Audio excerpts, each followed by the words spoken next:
গুৰুজনৰ সৃষ্টিৰাজি নৱপ্ৰজন্মৰ মাজত চিনাকি কৰাই দিয়াৰ লক্ষ্যৰে গহপুৰত চলিছে খোলতালৰ প্ৰশিক্ষণ। গহপুৰৰ কলিতা গাঁওবুঢ়া নামঘৰত কণ শিশুসকলক প্ৰদান কৰা হৈছে নাগাৰা খোলৰ প্ৰশিক্ষণ। প্ৰায় 40 গৰাকী কণ শিশুৱে অংশ লৈছে এই কৰ্মশালাত। বিদ্যালয়ৰ পৰীক্ষা শেষ হোৱাৰ পিছত মোবাইল টিভি আদিৰ পৰা আঁতৰি সম্পূৰ্ণ জাতীয় সাজ পৰিধান কৰি নামঘৰত প্ৰশিক্ষণলৈ আহিছে এইসকল শিশু।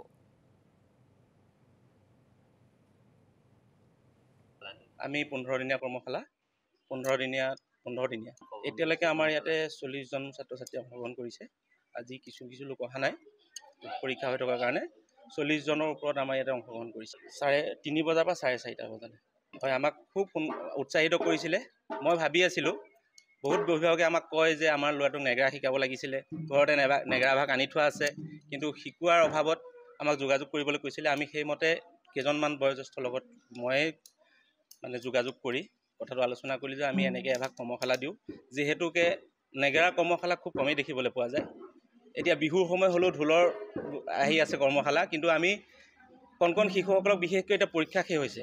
এই পৰীক্ষাৰ শেষ হোৱাৰ কাৰণে তেখেতসকল যাতে এই আবেলি সময়কণ সকলোৱে জাতীয় সাজপাজেৰে নামঘৰলৈ ওলাই আহিছে, আৰু আমি অভিভাৱকসকলৰ পৰা খুব সাংঘাতিককৈ সঁহাৰি পাইছোঁ।